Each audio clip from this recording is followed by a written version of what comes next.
lebih optimal lagi dibandingkan dengan ketika kita menghadapi liburan Natal dan Tahun Baru yang lalu. Itu kata pengantar dari saya buka lebih banyak nanti dengan diskusi tanya jawab dengan bapak-bapak dan ibu-ibu sekalian. Terima kasih Prof. Fadil. Masih mute Prof. Fadil.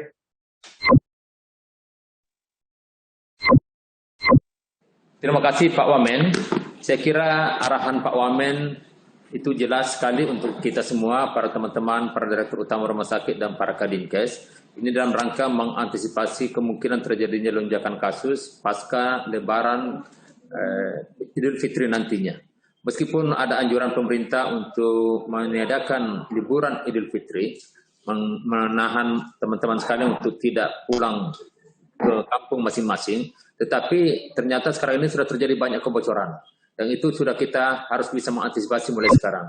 Untuk itulah kami buka babakan diskusi, mungkin ada beberapa usulan-usulan atau pertanyaan-pertanyaan teman-teman dari daerah, karena yang paling tahu tentang kondisi di lapangan adalah bapak-bapak dan ibu-ibu sekalian. Saya persilahkan.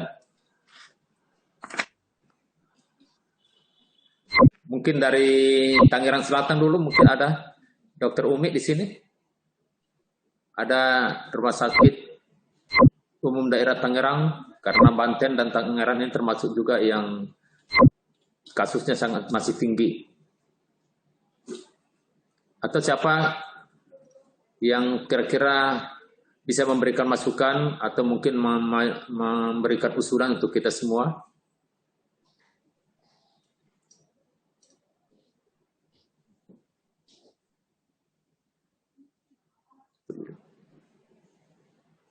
Dari Tangerang Selatan.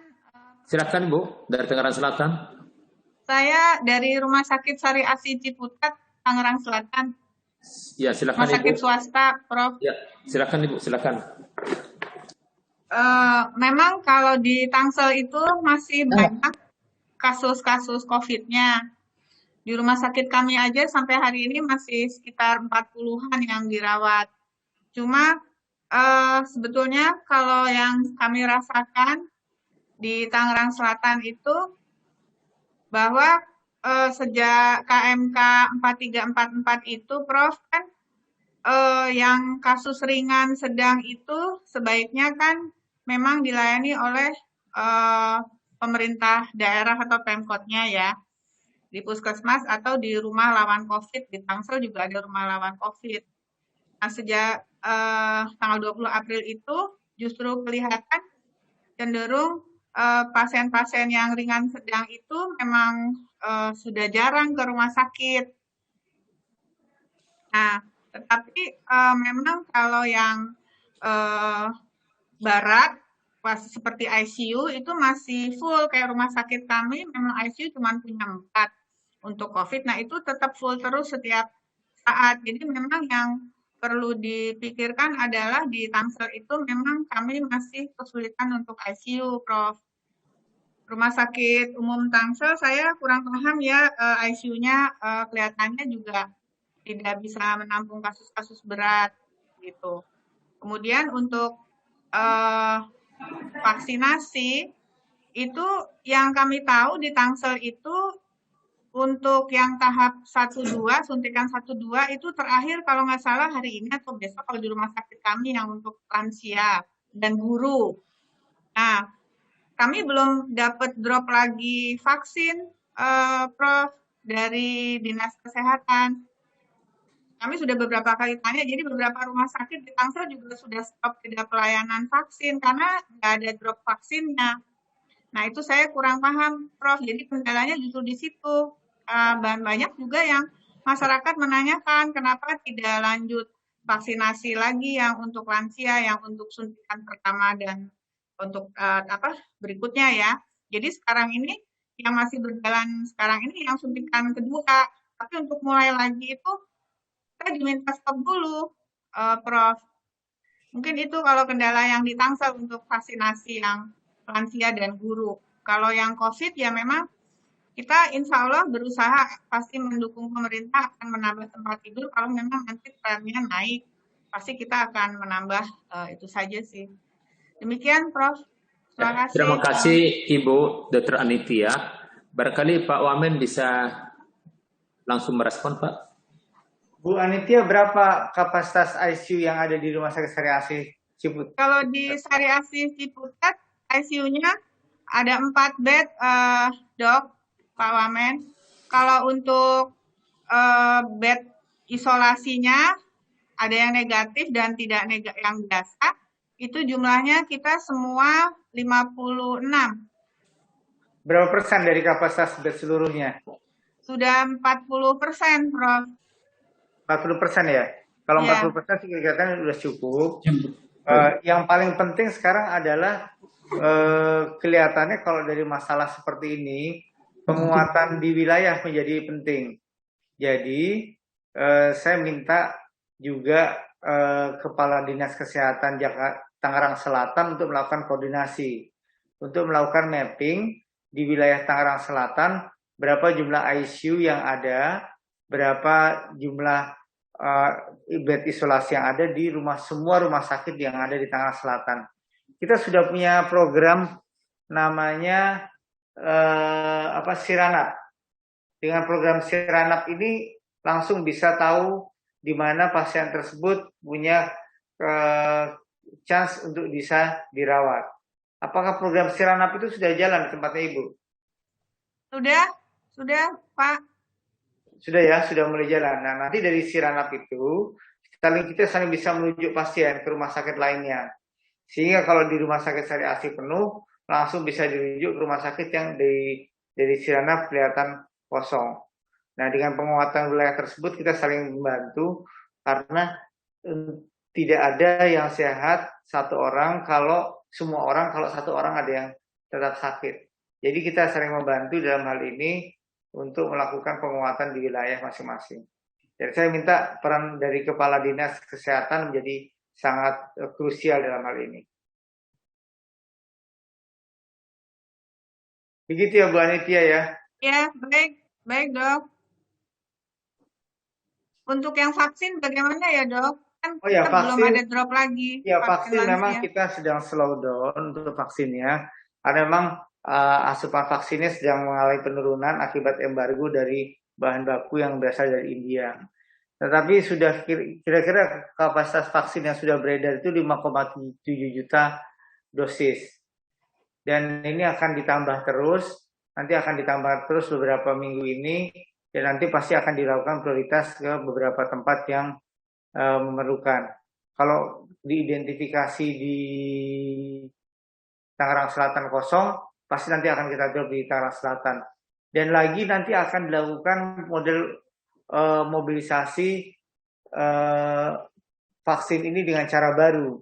Jadi vaksin tidak lagi di drop oleh provinsi, tetapi akan di drop langsung ke ibu kota kabupaten dengan menggunakan program khusus. Program itu namanya SMDV. Dengan menggunakan program SMDV ini nanti langsung diminta berapa kebutuhan vaksin di ibu kota kabupaten, kemudian diminta langsung nanti diverifikasi oleh pusat, langsung dikirim dari pusat ke ibu kota kabupaten. Jadi tidak lewat provinsi lagi. Dengan cara begitu nanti akan mendapatkan kemudahan akses yang lebih baik dibandingkan dengan cara yang sebelumnya. Sabar ya Bu Dr. Anitia ya. Nanti akan kita drop vaksinnya. Terima kasih Dok. Terima kasih Pak Wamen, terima kasih Dr. Anitia. Mohon maaf, sebenarnya kita meminta pada hari ini Pak Wamen ada 5 Kadinkes yang kebetulan jumlah kasusnya lagi meningkat. Ini kami mohon untuk bisa presentasi tentang kondisi existing yang ada sekarang. Barangkali di sini hadir Kadinkes Jakarta atau mewakili? Mungkin dari Jakarta dulu mungkin menyampaikan tentang bagaimana kondisi rumah sakit yang ada di Jakarta.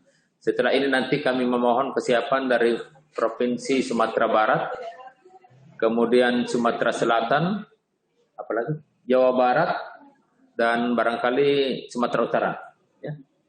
Ya, kami persilakan mungkin salah satu dari Kepala Dinas Kesehatan, apakah yang dari Jakarta hadir? Atau dari Sumatera Barat hadir barangkali? Babel Riau. Riau juga masuk. Babel Riau, Jogja Sumbar. Sumatera Barat hadir? Babel ada. Minta tolong Pak Andri. Barangkali Pak Andri bisa menyampaikan dulu laporan kepada Pak Wamen tentang bagaimana kondisi daripada rumah sakit yang ada di Bangka Belitung dan Riau. Saya persilakan Dr. Andri Nur.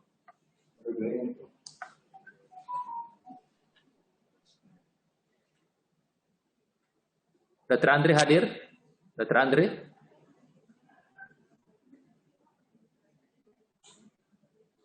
Dr. Andri monitor? Ya. Kalau tidak ada dari Riau, mungkin dari Sumatera Barat? Ada? Hah? Babel. Silakan dari Babel.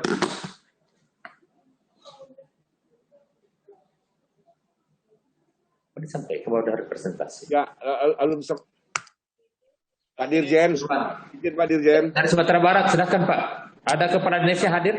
Udah? Pak Kadisnya dari tadi mau pingin masuk, tidak bisa masuk Pak. Oh, full ya. Oke, silakan Pak Yusron mewakili. Menyampaikan laporan ke Pak Wamen dulu. Bagaimana kondisi rumah sakit di Sumatera Barat. Terima kasih. Mohon maaf Pak Wamen, saya tidak menyiapkan slide untuk saya share yang diapakan. Cuman dari berita harian yang selama 5 hari ini kasus aktif yang hasil tracing itu ada penurunan dari 4 hari yang lalu itu sampai puncaknya 506. Terakhir di hari Minggu sudah menjadi 235. Sementara untuk rumah sakit kami sudah melakukan kesiapsiagaan melalui Persi dan seluruh kepala dinas kesehatan kabupaten kota bersama Pak Gubernur juga waktu itu kita mengaktifkan lagi Pak Wamen semua tempat tidur yang tadinya sebahagian besar sudah dimanfaatkan oleh teman-teman terutama di rumah sakit swasta sudah menjadi reguler. Tapi mereka sudah bersepakat untuk rumah sakit swasta minimal 10% dan rumah sakit umum daerah 20%, sementara kita di Jamil sudah 40% dan ada penambahan lagi Pak Wamen sebanyak 81 lagi tempat tidur 30 ICU, 51 lagi penambahan untuk ruangan isolasi. Jadi totalnya sudah 333. Jamil mengantisipasi agar bisa menampung yang terutama yang ICU nih Pak Wamen. Karena keterbatasan ICU teman-teman di rumah sakit umum daerah dan rumah sakit swasta, kita totalnya sekarang sudah 95 tempat tidur yang berkapasitas ICU yang kita dedikasikan untuk COVID. Sementara per hari ini tingkat hunian dari ICU kita itu dari yang 64 itu 65% Pak Wamen. Jadi kasus sudah mulai ada turunan dan minggu ini Pak Gubernur bersama Pak Kapolda selaku wakil satuan tugas itu mengundang lagi semua kepala daerah kabupaten kota karena memang kita pantau di mana-mana di Sumatera Barat ini ujungnya protokol kesehatan itu sekarang itu jauh dan dibandingkan dengan tahun 2020. Mereka sudah mulai membuka-buka masker di tempat-tempat yang ramai. Dan kebetulan juga Pak Wamen lebih dari 50% kepala daerah kita yang di Sumatera Barat itu baru Pak. Sehingga dengan ini kami mohon sekali penguatan dari Pak Gubernur untuk segera mungkin melaksanakan sosialisasi protokol kesehatan ini. Sementara itu Pak Wamen dari Sumatera Barat, Pak Wamen. Assalamualaikum warahmatullahi wabarakatuh. Waalaikumsalam warahmatullahi wabarakatuh. Mungkin dari provinsi lain, dari Jakarta, apa sudah masuk? Atau dari rumah sakit Wisma Atlet, apa sudah masuk? Itu Wisma Atlet silakan. Hah? Sudah masuk ya? Ya, kami persilakan dari Wisma Atlet dulu menyampaikan laporannya.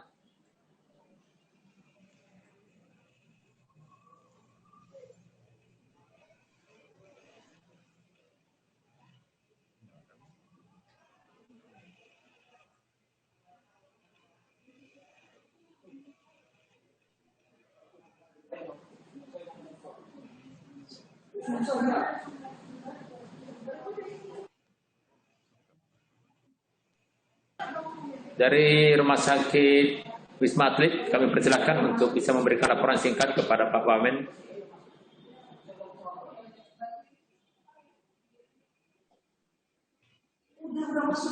Apa dokter tugas masuk? Dokter tugas?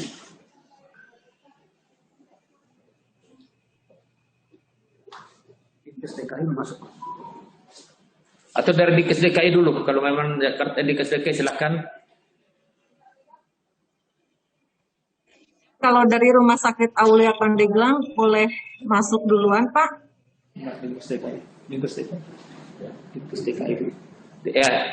Ya, mohon izin Bu, barangkali dari Dinkes DKI dulu akan memberikan laporan Bu setelah Dinkes DKI. Silakan dari Dinkes DKI. Siap, Pak.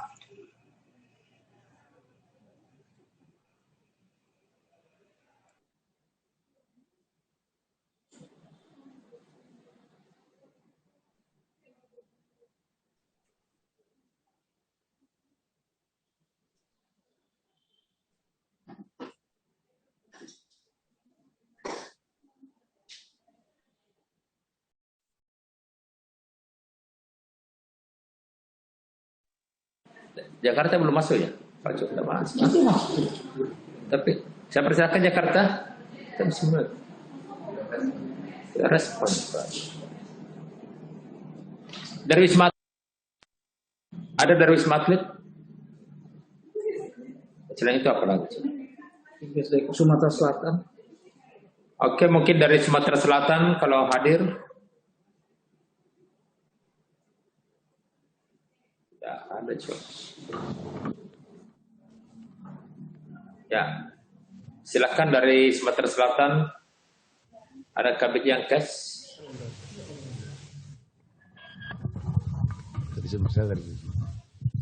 Ya silakan Pak, silakan dari Sumatera Selatan. Babel, silakan Babel. Bangka Belitung. Ya, silakan Pak, Pak silakan. Dirjen. Assalamualaikum warahmatullahi wabarakatuh. Pertama minta maaf bahwa Pak PLT Kadinkes Dr. Andri Nutito tidak bisa menyampaikan langsung paparan, maka ada pertemuan dengan DPR, maka diwakilkan kepada Kabid Yankes, saya Hermain, Kabid Yankes Dinkes Prop Bangka Belitung. Baik, situasi terkini di Provinsi Bangka Belitung bahwa persebaran kasusnya ini ada peningkatan sedikit Pak, dalam minggu terakhir ini memang ada lebih kurang ada 1.141 yang dalam minggu terakhir. Tetapi kami informasikan bahwa di Bangka Belitung sesungguhnya kasus-kasus yang aktif ini memang tidak begitu banyak peningkatan Pak. Kemudian kalau kita melihat persebaran kasusnya di berbagai daerah di 7 kabupaten kota, ini memang di terakhir yang cukup banyak itu ada di Belitung ada 53 kasus peningkatannya. Yang terkonfirmasi ada 50, Bangka Barat ada 101 ya. Kemudian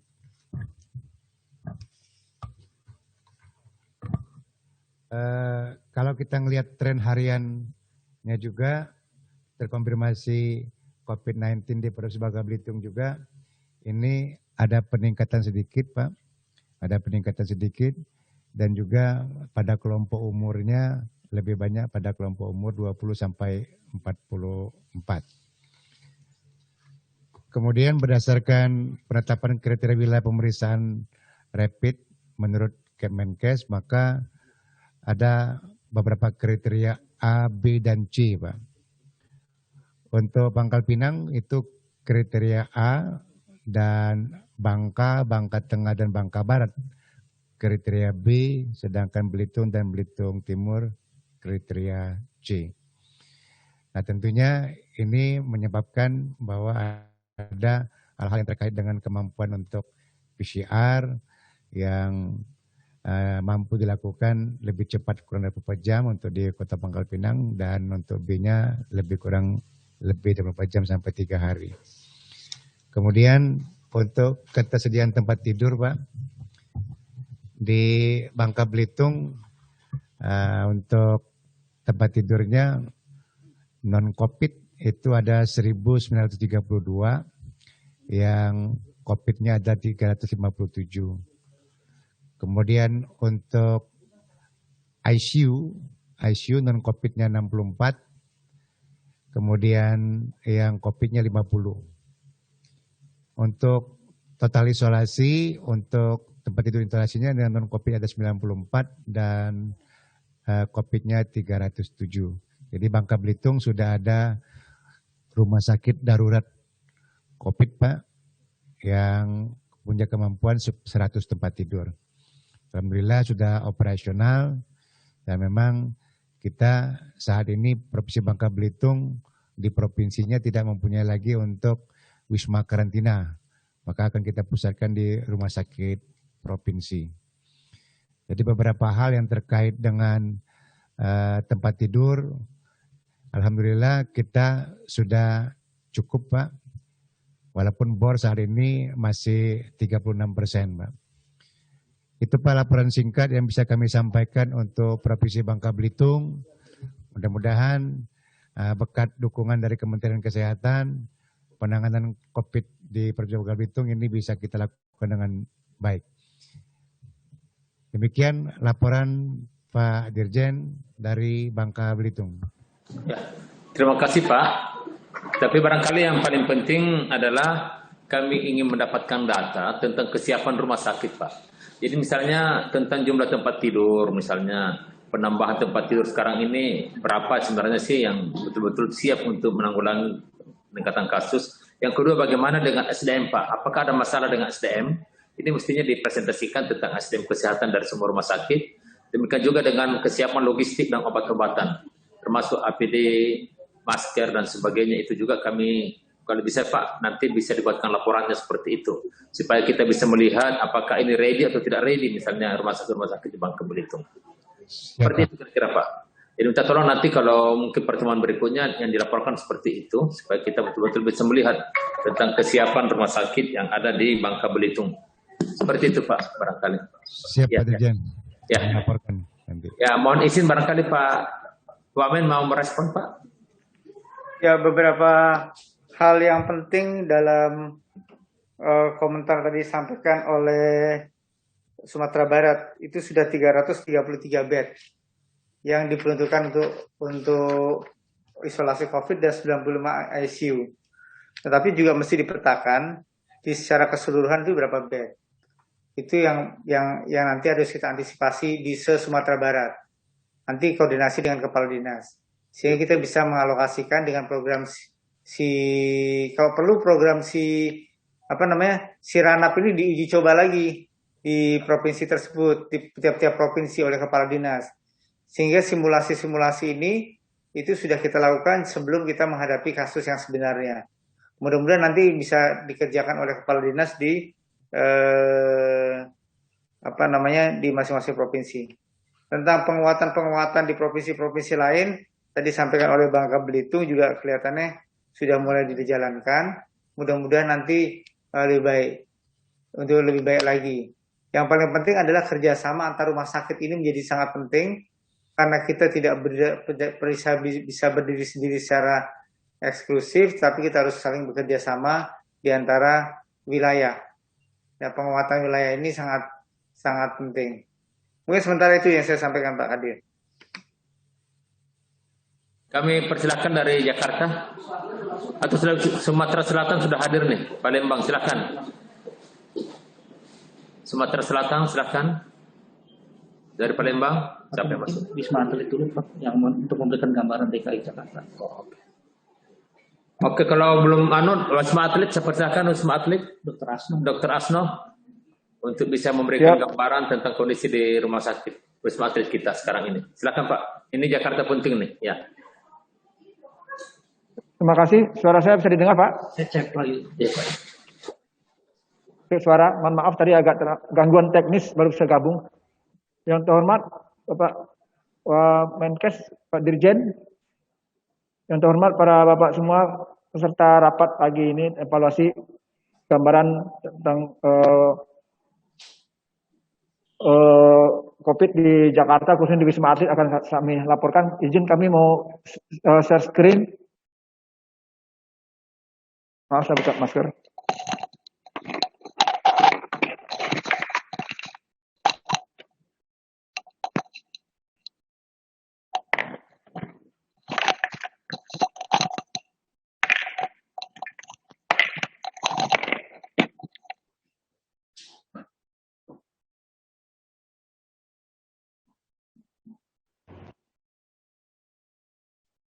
Halo?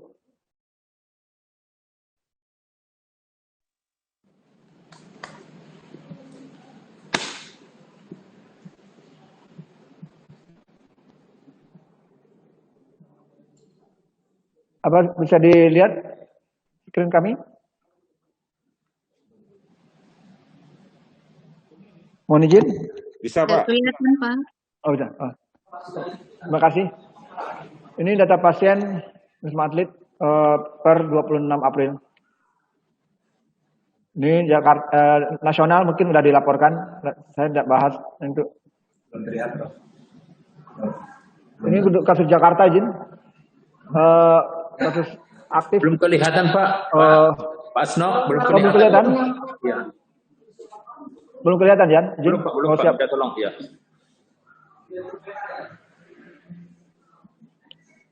Bentar.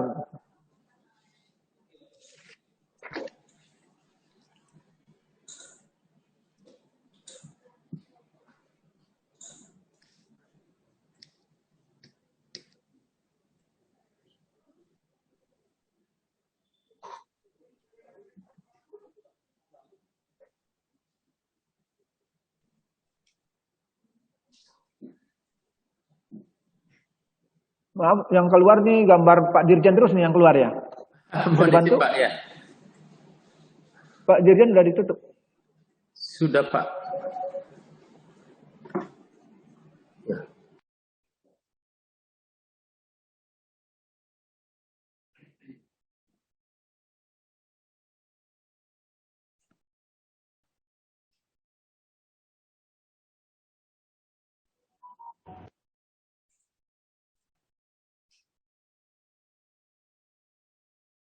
Ya.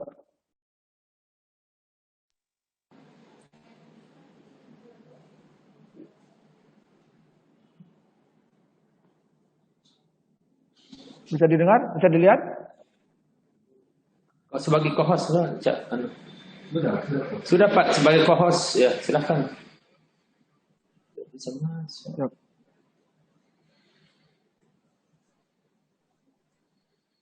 Ya, gimana kok nggak bisa keluar nih? Kenapa kok nggak bisa keluar? Ica, kenapa nggak bisa keluar gambarnya Ica? Kenapa nggak bisa keluar gambarnya itu? Oh, udah oke, siap. Udah bisa dilihat sekarang? Ya, baru kelihatan Pak, silakan. Nah, siap. Maaf. Ini trouble-nya di sini nih. Mohon maaf sekali lagi Bapak Ibu sekalian. Saya Dr. Asno Minanda mewakili Kapuskes TNI sebagai koordinator di Wisma Atlet.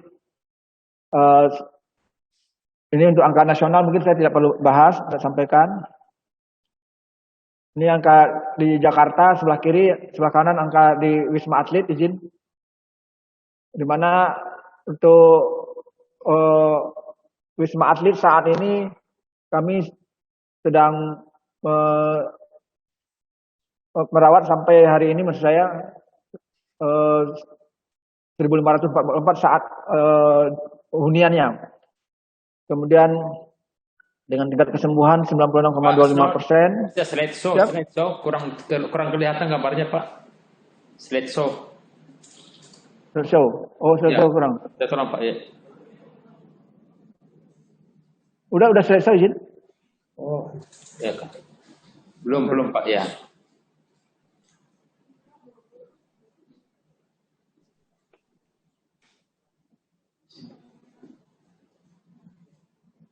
Udah selesai, izin. Belum kelihatan? Ya, belum Pak. Tapi silakan. Lanjut aja dulu. Oh, sekarang gambarnya kelihatan ya? Kelihatan gambarnya, tapi gambarnya cuma bukan gambar slideshow, Pak. Slideshow? Iya, Pak. Oh, tidak show ya. Oh, tidak show itu.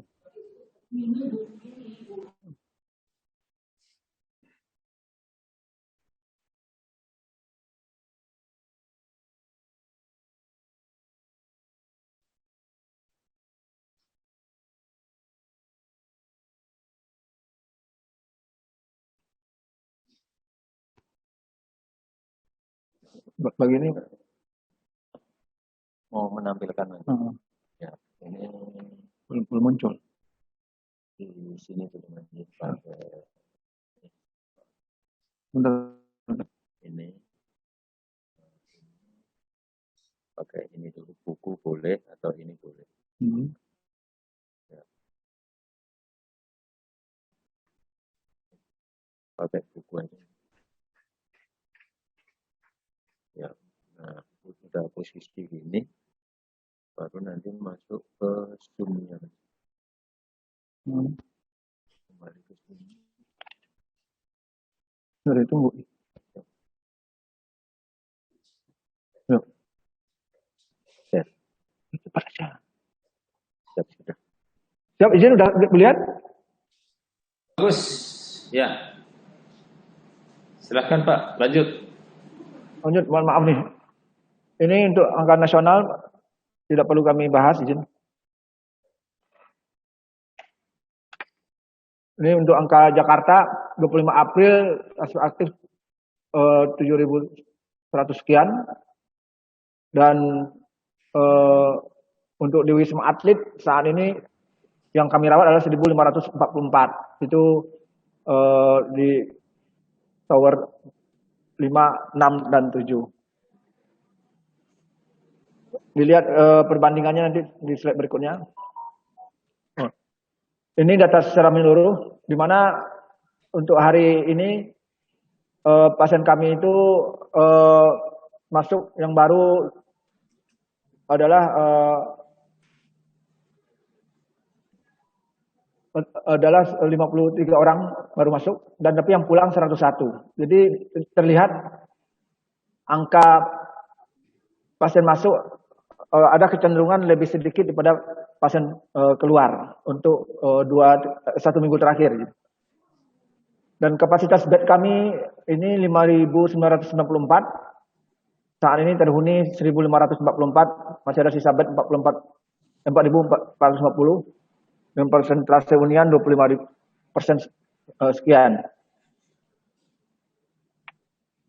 Nah, ini dilihat grafik hunian 21 sampai 26 April cenderung melandai,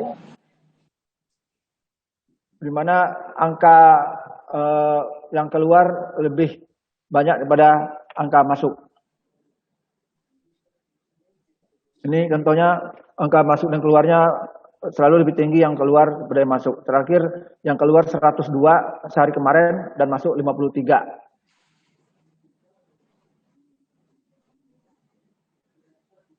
Kemudian juga ini untuk pasien rawat total untuk hari kemarin 1.552 tadi, grafiknya cenderung menurun.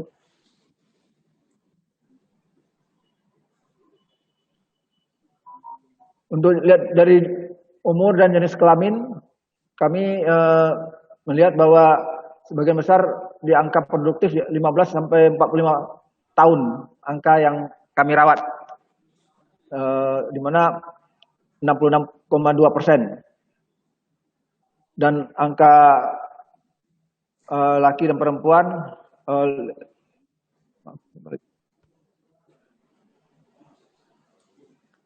lebih banyak laki-laki daripada perempuan. Kemudian dilihat dari lokasi asal yang kami rawat, sebagai besar memang dari DKI, 85% lebih berasal dari DKI dan sisanya berasal dari sekitar DKI. Di Bodetabek lebih kurang 14 sekian persen. Dan untuk di asal dari berdasarkan kecamatan di Jakarta, ini beberapa daerah ini cukup menonjol, yaitu daerah Kecamatan Kemayoran, Kecamatan Ciracas, Kecamatan Pasar Minggu, Kecamatan Tanjung Priok, kemudian Kramat Jati, dan Pasar Minggu. Ini daerah yang jumlah yang kami rawat asalnya dari daerah kecamatan tersebut. Kalau dilihat dari klaster ini memang sebagian besar adalah klaster keluarga yang mendominasi, di mana klaster keluarga ini 908, jadi itu yang menonjol di sejak pertama kali Wisma Atlet dibuka. Khusus yang kami laporkan di sini untuk pekerjaan sebagian besar swasta, di samping juga yang menonjol adalah dari ibu rumah tangga. Jadi ibu rumah tangga dimasuk yang menonjol ya, sama pelajar dan mahasiswa. Ini ada 3 laporan yang perlu disampaikan. Adanya 3 klaster keluarga malam tadi masuk, yang berarti masih ada keluarga yang satu keluarga terkena semua. Ini yang laporan tanggal 24 April kemarin. Kemudian ada repatriasi WNI Afrika Tengah 6 orang yang datang dari luar negeri dan kebetulan tes swabnya positif, baru masuk juga kemarin. Ada program TV swasta yang dilakukan tes sebelum show, nah tahunya ada rapid antigennya positif dan dilakukan PCR test dengan swab. Ada 6 orang dari pendukung acara tersebut yang positif. Nah, ini menjadi perhatian juga, mengingat dia untuk di acara yang kebetulan banyak mengumpulkan orang di tersebut di DKI. Lanjut, guys. Perlu kami laporkan bahwa tenaga kesehatan di kita ini masih sekitar 2.378 total, dan saat ini kita susun mengingat jumlah pasien cenderung menurun, hingga jumlah tenaga nakes yang ini sedang kita lihat komposisinya sepertinya ada kelebihan, dan saat ini tower 4 udah kita kosongkan, dan rencana dalam minggu ini tower 5 pun dikosongkan, mengingat jumlah pasien yang kurang. Untuk efisiensi tenaga dan material yang lain, nanti sementara kita pakai untuk perawatan adalah tower 6 dan 7, sehingga nanti ada kemungkinan pengurangan jumlah tenaga kesehatan yang ada di Wisma Atlet. Ini kematian bulan Maret sampai April. Bulan April kita belum ada angkanya di Wisma Atlet, maksud saya di Wisma Atlet. Alhamdulillah tidak ada angka kematian sampai tanggal 16 April, 26 April. Demikian sementara yang bisa kami laporkan sebagai data informasi dari Wisma Atlet pada tanggal 26 April. Mohon izin Bapak Dirjen. Terima kasih Dr. Asno. Mungkin sebelum Pak Wamen mungkin memberikan respons, saya persilahkan dulu dari Kadinkes Jakarta. Kadinkes DKI Jakarta untuk bisa memberikan laporan. Dr. Widya Stuti, silakan dok. Baik, mohon izin Bapak Wamen, Bapak ya, baik, mohon izin Bapak Wamen, Bapak Dirjen, Bapak Ibu sekalian, mohon izin kami melaporkan dari dari Provinsi DKI Jakarta. Kondisi terkini COVID-19, kasus per hari ini tanggal 25 April, persentase kasus positif sepekan terakhir ini cenderung meningkat di 9,2%, dengan kasus positif secara total harian bertambah 896, dan kasus aktif dibandingkan hari kemarin ada penurunan sebanyak 93. Adapun untuk tingkat kematian itu menurun di 1,6% dan tingkat kesembuhan masih di 96,6%. Kemudian untuk yang dites antigen itu sampai dengan saat sudah di 6.985 dengan persentase kasus positif 2,3% dan kasus positif secara total di 3,4%. Tingkat kematian Jakarta bila dibandingkan dengan global 1,6% masih di bawah Indonesia dan global. Kemudian tingkat kesembuhan Jakarta juga itu masih di atas global dan nasional. Kemudian untuk tren harian kasus positif di DKI Jakarta sampai dengan ini data masih 19 April, tapi sampai dengan saat ini memang ini kita harus waspada, cenderung melandai dan tidak menurun gitu. Itu ada menjadi perhatian kami semua. Kemudian untuk pemakaman protap COVID dan kematian confirm itu semakin terjadi gap yang sangat kecil, sehingga memang testing di Jakarta semakin cepat sehingga yang dimakamkan itu sudah sesuai dengan hasil confirm yang diterima. Kemudian untuk pemakaman umum ini yang orange, dan kemudian harian protap COVID yang hijau, dan yang abu-abu adalah meninggal harian dengan confirm COVID itu semakin bertemu sehingga memang testingnya bisa didapatkan kepastian hasil. Kemudian grafik perbandingan kasus Jakarta ini setelah dilakukan KM memang mengalami penurunan. Kemudian untuk sembuh harian ini juga mendatar sih sebenarnya untuk sembuh harian. Kemudian untuk fatalitas harian memang kami harus waspada, agak ada peningkatan. Kemudian di RT memang masih resiko untuk penularan karena RT masih di 1,01, sedangkan untuk pengamatan langsung 3M oleh FKM UI, UNICEF, dan kader dalam 1 minggu terakhir, ini terjadi penurunan ketiga indikator, 25% untuk pemakaian masker menurun, kemudian 15% menjaga jarak, dan 5% mencuci tangan, yang seharusnya lebih dari 85%. Untuk klaster perkantoran yang cenderung meningkat, memang yang kami dapatkan adalah sebagai berikut: gugus tugas COVID tidak semuanya memiliki, bila memiliki juga belum optimal. Kemudian pengawasan protokol kesehatan yang harus lebih konsisten, media informasi dan edukasi. Kemudian beberapa kantor tidak menerapkan WFH.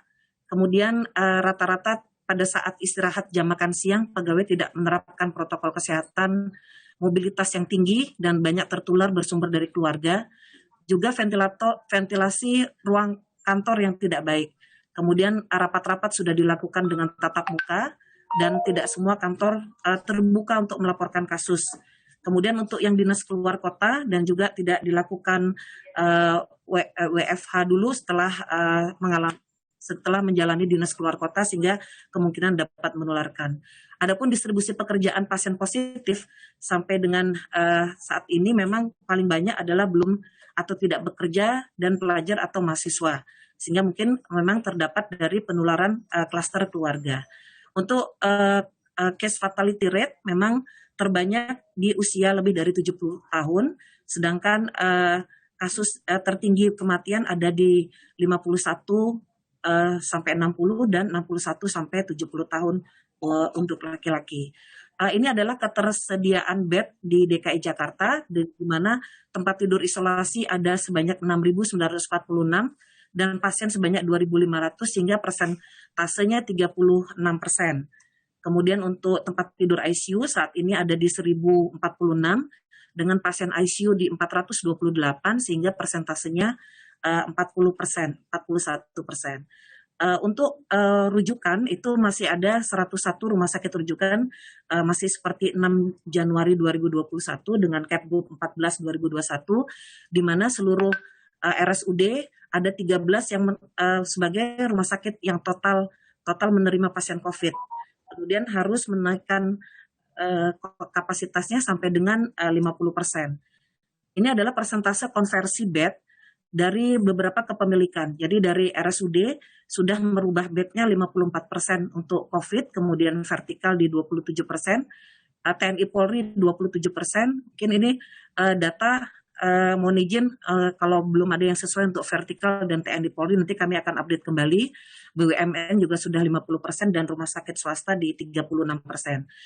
Situasi pada saat ini dari 25 April, memang ada beberapa RSUD terutama yang mix yang menerima pasien COVID dan non-COVID menurunkan bed 23, tapi dengan adanya kehati-hatian dalam mulai peningkatan kasus, ini akan kami konversi lagi menjadi total seperti semula.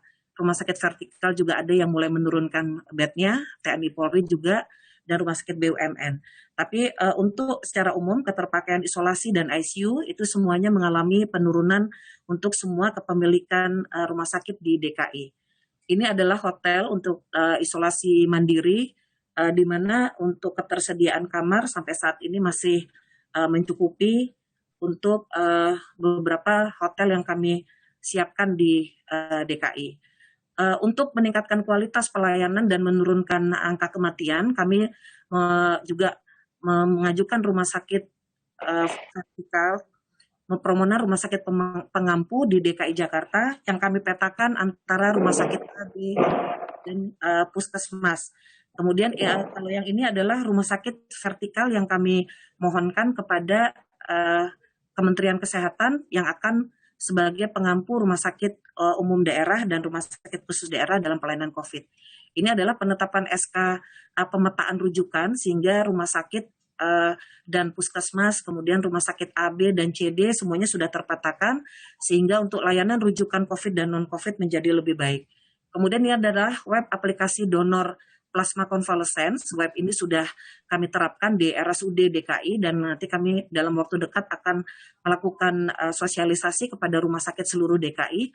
Web ini sudah digunakan, jadi pasien kami lakukan advokasi pada saat dirawat maupun pada saat berkunjung ke poliklinik rawat jalan saat post-COVID, kemudian bersedia untuk kita masukkan ke dalam web, kemudian mengisi semua persyaratan, dan nanti dari PMI DKI Jakarta itu tinggal menghubungi pasien dan bisa dilakukan donor plasma. Demikian yang dapat kami laporkan. Kemudian mohon arahan selanjutnya. Assalamualaikum warahmatullahi wabarakatuh. Terima kasih Ibu Wening. Ya mungkin Pak Wamen ingin memberikan tanggapan terlebih dahulu. Kami persilahkan Pak Wamen. Ya, terima kasih laporan dari Wisma Atlet dan dari Dinas Kesehatan DKI Jakarta. Saya akan ke Ibu Kadinkes dulu.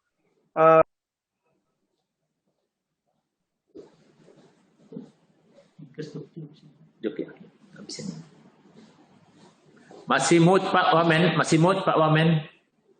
Suaranya tidak kedengaran. Ya, silakan Pak. Ya, sudah dengaran ya? Sudah Pak. Ya, saya terima kasih atas masukan dari Wisma Atlet dan Dinas Kesehatan DKI Jakarta. Saya ingin bertanya dulu dengan Ibu Kadinkes DKI Jakarta. Apakah untuk mengantisipasi kenaikan kasus di populasi, apakah sudah mulai dilakukan kerjasama dengan Babinsa dan Babin Kamtipnas untuk program tracing di puskesmas-puskesmas? Siap, mohon izin Bapak. Jadi untuk Babinsa dan Babin Kamtipmas itu di puskesmas sudah berjalan, bahkan untuk peningkatan dari kapasitas itu sudah dilakukan oleh puskesmas melatih para Babinsa dan Babin Kamtipmas tersebut. Sejauh ini Silacak sudah mulai dijalankan ya Bu? Iya, sudah Pak, sudah berjalan Pak. Dan angkanya kelihatannya memang agak naik sedikit di beberapa tempat ya. Kalau lihat dari kita kembali ke hunian rumah sakit. Di hunian rumah sakit ada 6.942 tempat isolasi dan 1.046 ICU di Jakarta. Ini yang saya catat tadi.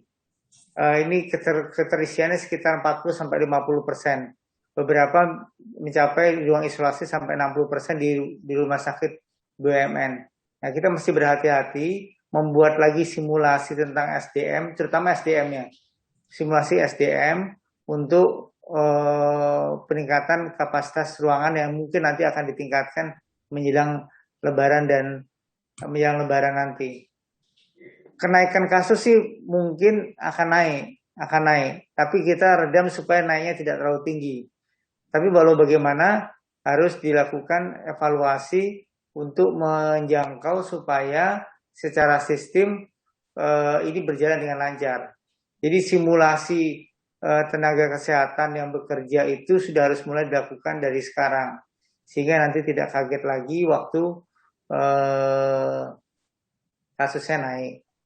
Jadi beberapa perawat-perawat sudah mulai harus diinisiasi lagi, harus mulai diperkenalkan dengan prosedur protap-protap yang dan SOP yang biasa dilakukan, sehingga nanti begitu mereka di switching ke tempat bertugas COVID, mereka sudah bisa lebih siap.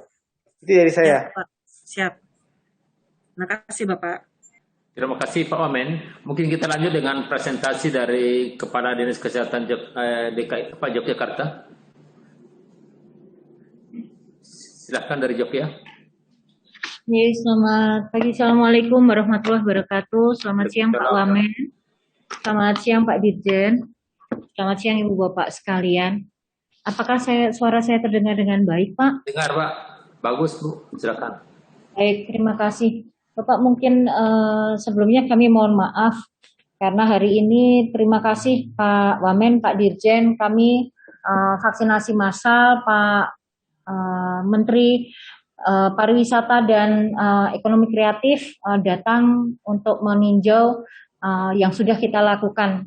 Terima kasih Bapak atas dukungan dan support vaksinnya.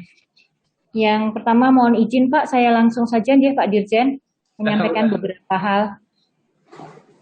Mohon izin Pak Wamen, jadi ini adalah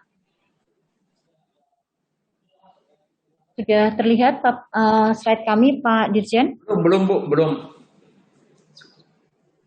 Ya, ini adalah data kami, kondisi COVID kami sampai tanggal 25 April slide.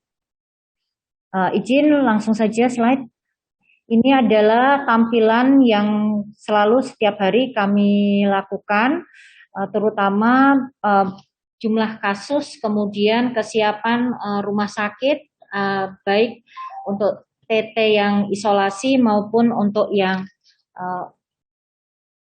mohon izin, kapasitas bed rumah sakit, baik untuk bed yang kritikal ataupun non-kritikal. Bed kritikal ini setara dengan atau kami maksudkan dengan bed yang dengan ICU Pak. Kemudian yang bed non-kritikal. Lanjut, ini adalah tren kumulatif kami memang belakangan hari ini di DIY juga cukup agak bertambah kasusnya Pak. Seperti tadi yang disampaikan oleh Pak Wamen, ya, karena kami di Kabupaten Bantul memang PPKM berbasis mikronya berjalan, kemudian ada uji coba untuk penguatan 3T di salah satu kecamatan Banguntapan, Bapak. Lanjut. Terus saja ini mungkin data kami yang terakhir dengan PPKM berbasis mikro sudah mulai terlaksana. Lanjut saja. Mungkin ini data yang bisa kami sampaikan mulai dari distribusi kasus confirm, sembuh dan meninggal. Lanjut per kabupaten kota, ini memang terlihat Pak bahwa walaupun CFR-nya meningkat, tapi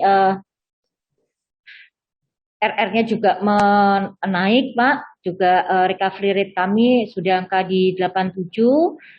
Lanjut, mohon izin Pak, ini mungkin slide-nya agak banyak, tapi saya cepatkan saja.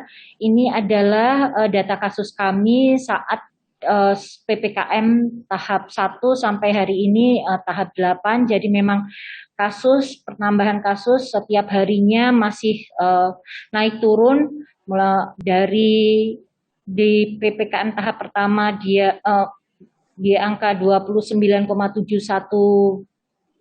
di rate-nya, positif rate-nya, sampai hari ini memang ada penurunan, tapi masih juga agak fluktuatif Pak, minggu-minggunya itu agak ada yang naik, ada yang turun.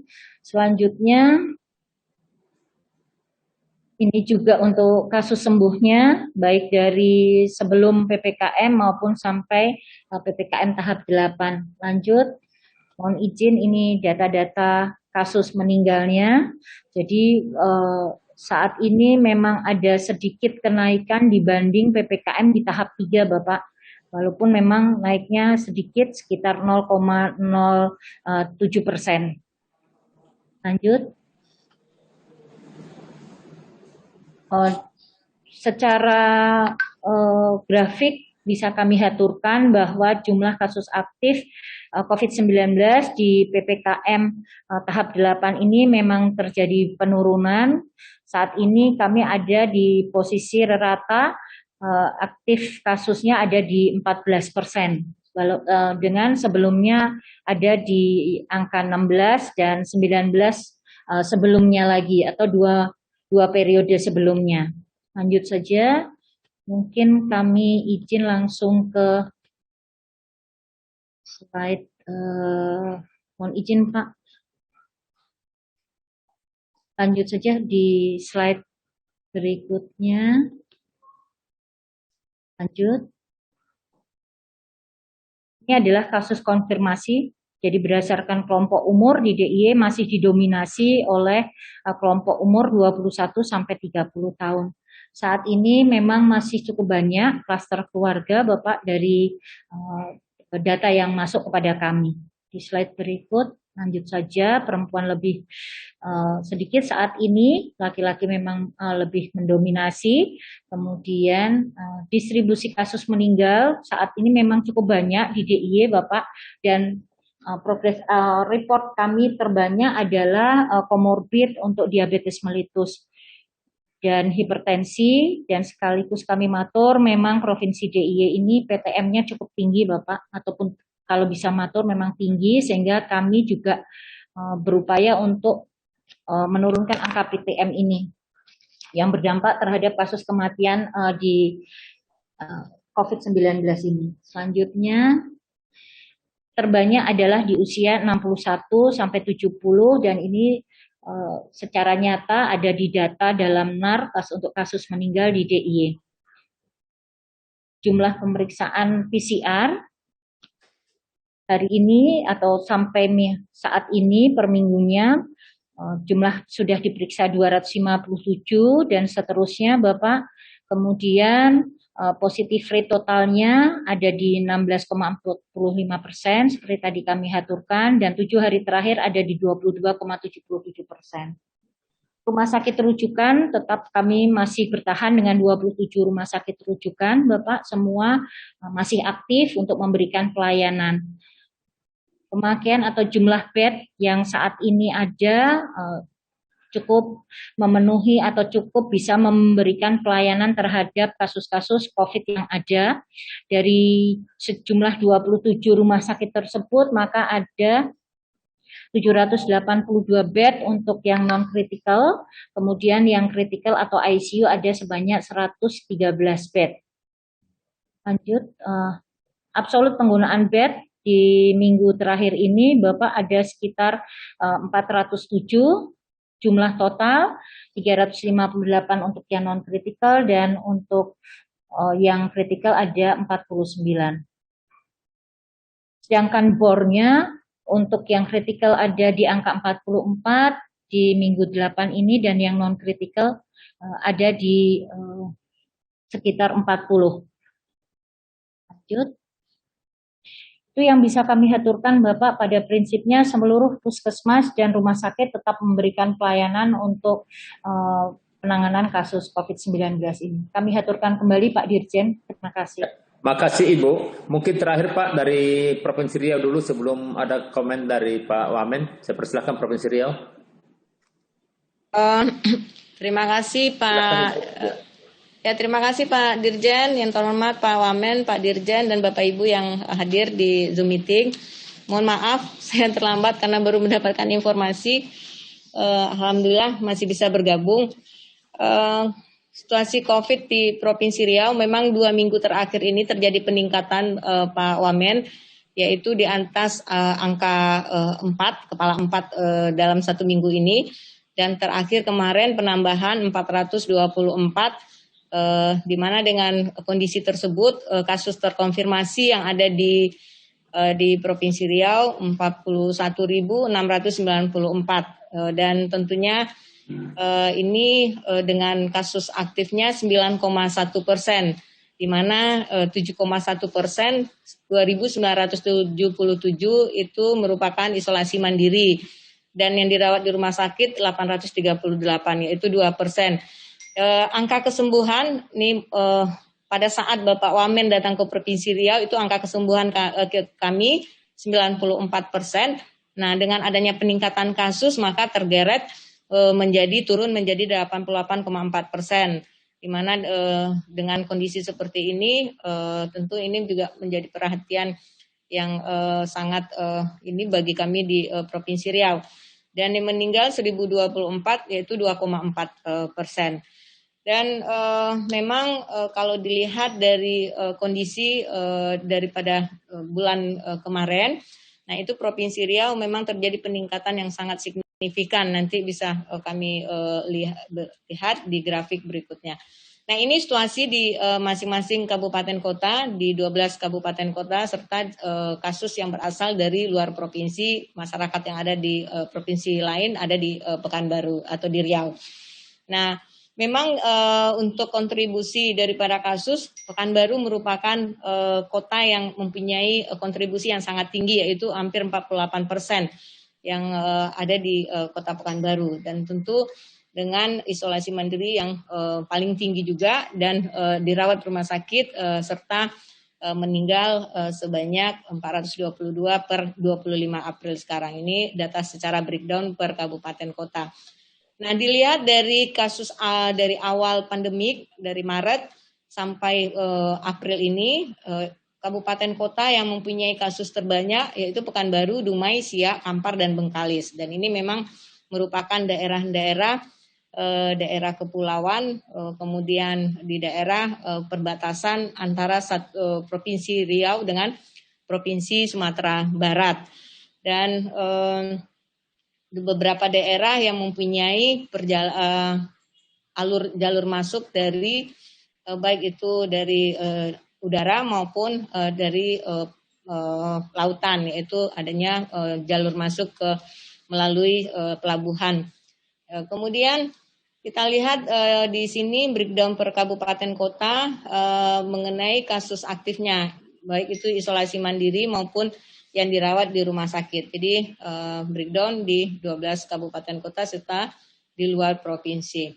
Nah, ini tren kasus yang kami buat dari 1 Maret, di mana peningkatan itu memang berawalnya dari awal April. Memang terjadi masih berfluktuatif, turun, naik, dan turun naiknya itu masih di levelan angka kepala 4. Jadi ini kondisi terakhir 404 yang hari yang kemarin. Kita lihat trennya, tren di awal pandemik itu Maret tahun yang lalu sampai sekarang. Memang di tahun 2020 itu peaknya Provinsi Riau di bulan Oktober, di mana 7.176 kasus yang penambahan kasus dalam 1 bulan tersebut. Dan di bulan November, Desember terjadi penurunan sampai bulan Februari. Namun demikian di bulan Maret terjadi peningkatan. Dan kita lihat 25 April, di bulan April ini kasus sudah hampir mendekati daripada kondisi di bulan Oktober. Jadi sangat tajam sekali, signifikan dalam peningkatan kasus di Provinsi Riau. Dan ini kita masih mempunyai waktu 5 hari lagi dan menurut evaluasi atau analisa kami, ini akan melebihi daripada bulan Oktober tahun yang lalu. Nah, ini kondisi berdasarkan jenis kelamin, memang 50,6% adalah yang terkonfirmasi adalah laki-laki, lebih banyak laki-laki dibandingkan perempuan. Jadi mungkin karena mobilisasi mungkin yang lebih ini banyak laki-laki yang berada kegiatan di luar. Nah, berdasarkan umur yang terbanyak adalah usia 18 sampai 40 tahun. Jadi mungkin ini juga berkaitan dengan umur-umur usia yang mempunyai mobilisasi kegiatan di luar yang sangat tinggi, dan kemudian 40 sampai 60 yang tentunya usia yang masih produktif yang mempunyai kegiatan-kegiatan di luar. Dan angka kematian seperti yang disampaikan tadi secara Provinsi Riau itu angka kematiannya 2,4%. Nah, kalau kita lihat berdasarkan angka kabupaten kota, nah yang paling tinggi angka kematiannya adalah di Indragiri Hilir, yaitu 5,1 dibandingkan angka kematian dengan kasus yang ada. Dan ini untuk seluruh per kabupaten kota. Jadi kondisi kematian daripada Provinsi Riau. Nah, kami membuat tren daripada reproduction number, yaitu untuk minggu ini, minggu kemarin yang tentunya data dari minggu yang lalu, yaitu 1,28 untuk RT-nya. Dan untuk yang positive rate-nya terjadi penurunan 31,1%. Dan tentu hal ini memang terjadi peningkatan penambahan pemeriksaan sampel yang diikuti dengan penambahan kasus juga. Nah, untuk SDM terjadi terjadi kasus konfirmasi, memang kalau kami lihat dari setelah vaksinasi dilakukan terhadap teman-teman SDM yang ada di fasilitas pelayanan kesehatan dan tenaga kesehatan, memang sampai saat ini belum ada penambahan untuk tenaga kesehatan, dan mudah-mudahan itu bisa dipertahankan sehingga teman-teman yang melakukan penanganan COVID di fasilitas pelayanan kesehatan bisa terlindungi. Nah, untuk tempat tidur, Riau mempunyai 48 rumah sakit rujukan, baik pemerintah maupun swasta. 3 yang dikeluarkan oleh Kementerian Kesehatan dan 45 dikeluarkan berdasarkan SK Gubernur. Nah, tersedia 1.587 tempat tidur. Nah, sebelumnya ini pada saat peak kasus kita mempunyai 1.600. Namun dengan adanya kondisi yang penurunan kasus, maka teman-teman di rumah sakit mengembalikan ke sisi semula. Namun demikian kami sudah menyurati untuk meningkatkan ketersediaan ruang isolasi di rumah sakit, dan begitu juga dengan ruangan ICU untuk penanganan yang bergejala berat dan kritis. Jadi dari jumlah yang tersedia 56% sudah terisi, itu 891. Tentu ini menjadikan suatu hal yang siaga buat kita semua, terutama di Provinsi Riau, meskipun masih ada tersisa 696. Namun ini secara per kabupaten sudah ada kabupaten kota yang memang kondisi ruangannya sudah memprihatinkan. Kemudian ICU mempunyai 131, terpakai 76 dan masih tersisa 55. Ini situasinya sama dengan di ICU di isolasi biasa. Ada beberapa kabupaten kota yang memang sudah penuh.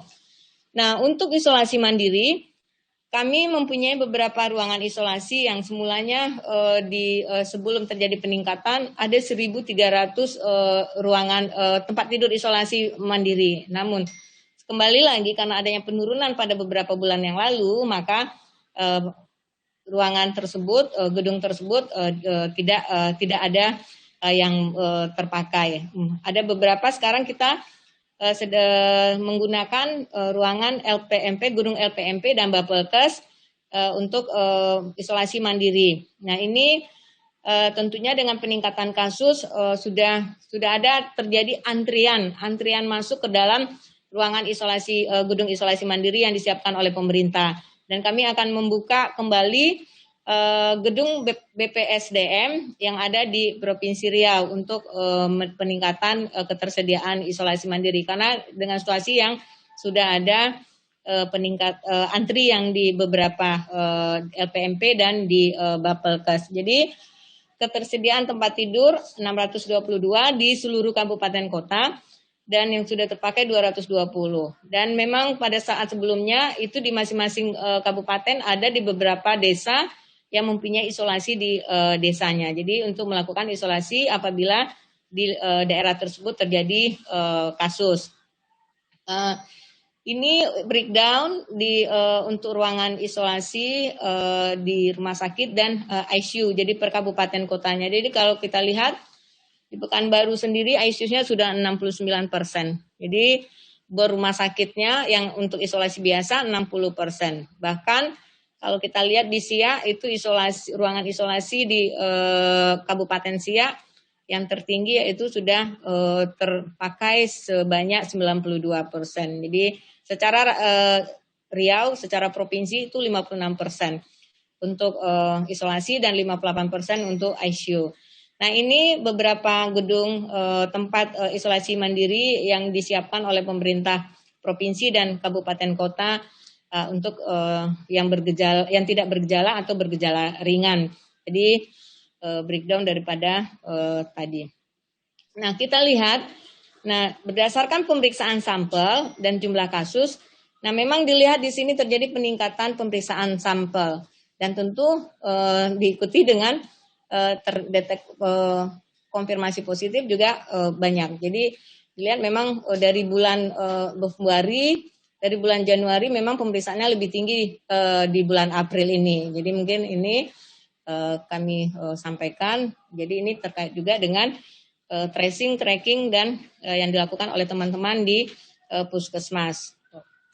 Kemudian dari peta zonasi risiko untuk Provinsi Riau yang kemarin sempat menjadi ini suatu percontohan, namun demikian pada saat ini terjadi perubahan di mana Kota Pekanbaru sudah merupakan zonasi red, zonasi merah, yaitu risiko tinggi, dan satu yang risiko rendah, dan selebihnya risiko sedang. Jadi ini dengan kondisi seperti ini, kabupaten kota memang sudah pimpinan daerah sudah meng-SK-kan beberapa daerah kelurahan, kecamatan yang menjadi PPKM. Dan ini sudah dilaksanakan.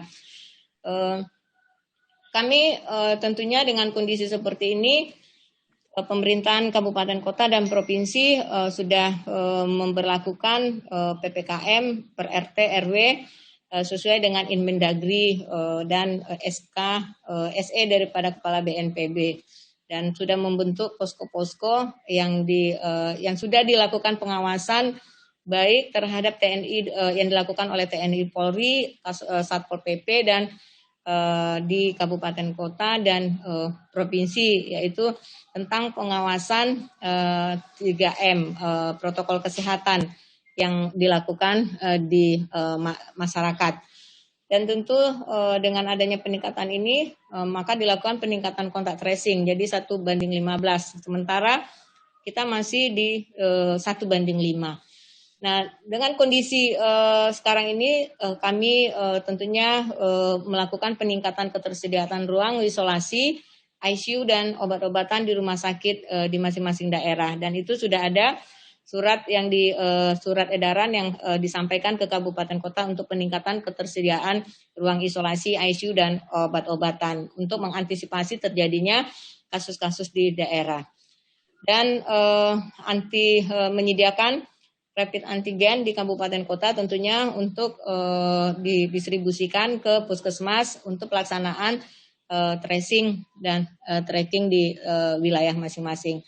Dan seperti yang saya sampaikan tadi, yaitu penguatan pengawasan kedisiplinan tentang kepatuhan protokol kesehatan di public area, di rumah ibadah, kemudian di pasar tradisional, dan di sekolah sebelum libur.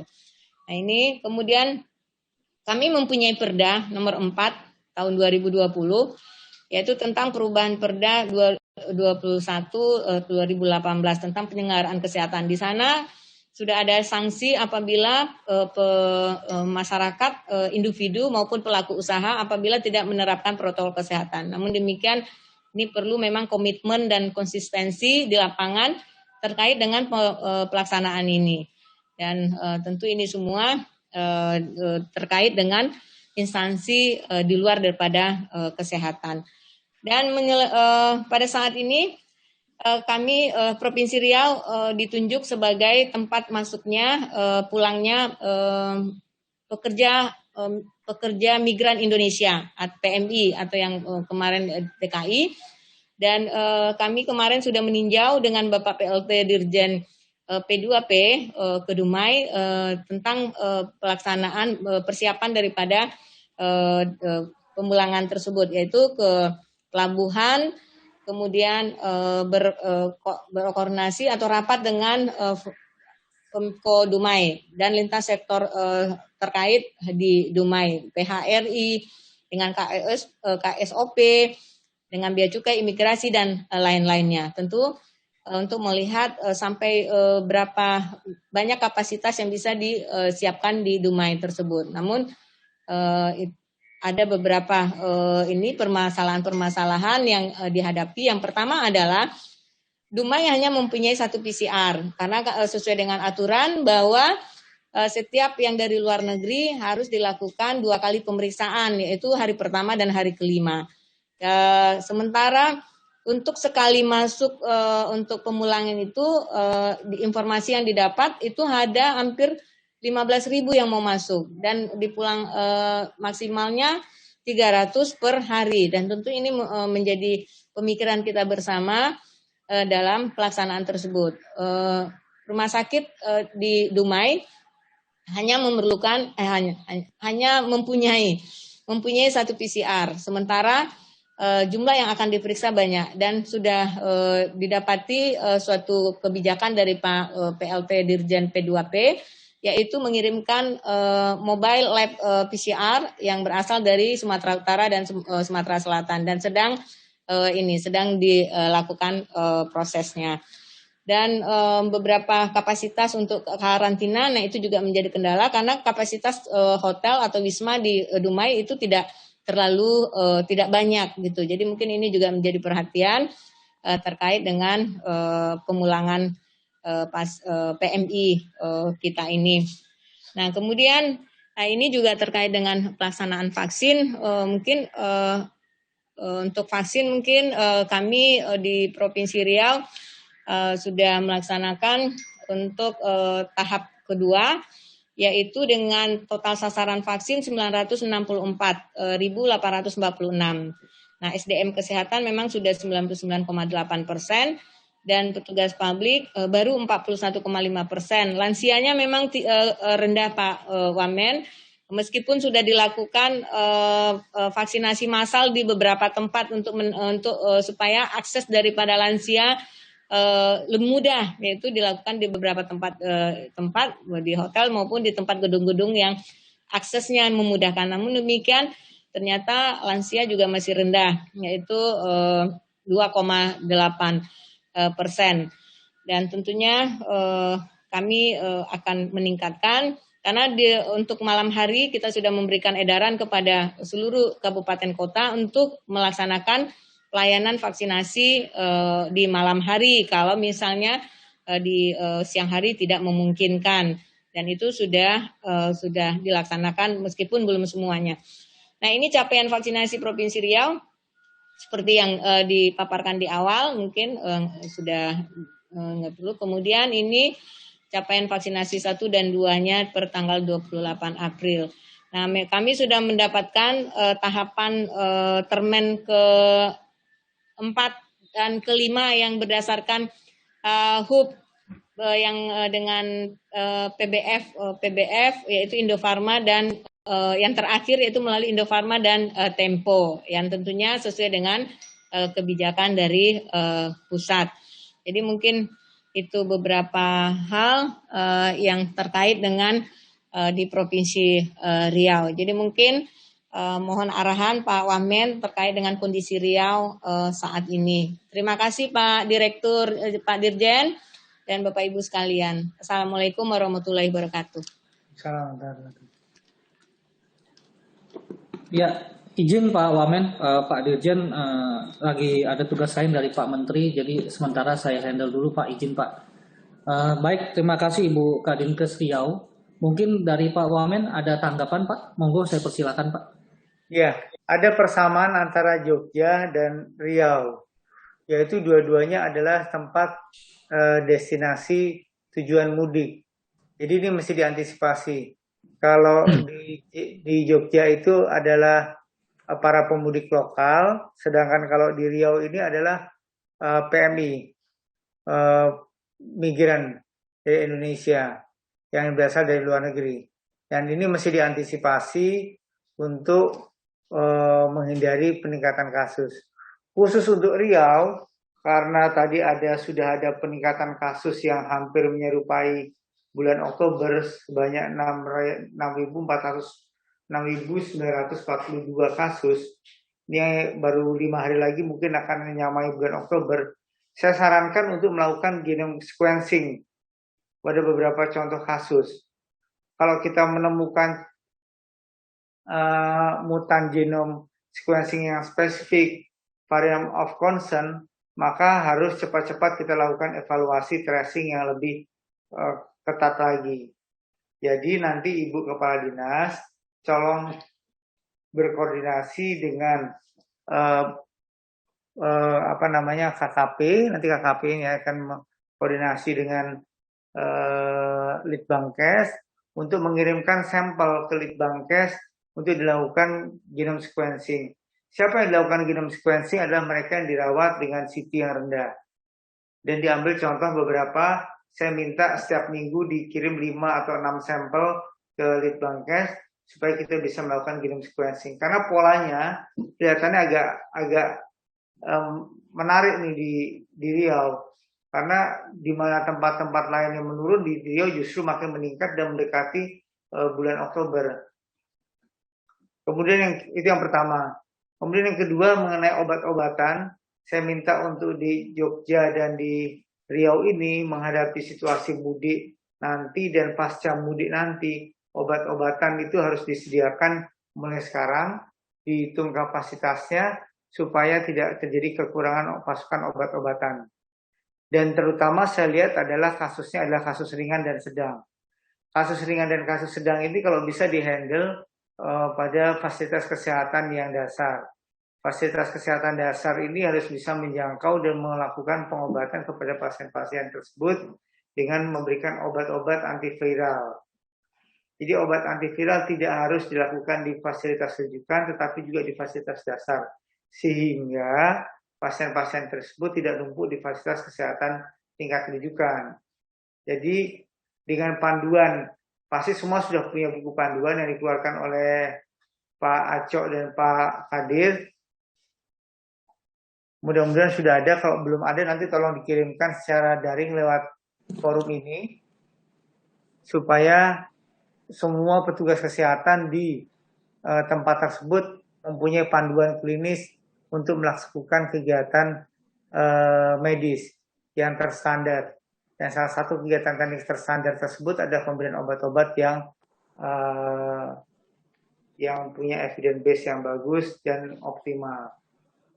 Kemudian selain genome sequencing tujuan mudik, kemudian PCR yang di Dumai tadi yang hanya cuma satu sudah diselesaikan dengan melakukan mobilisasi mobile PCR yang berasal dari Sumatera Selatan dan dari Sumatera Utara ya Bu ya, dari Sumatera Utara.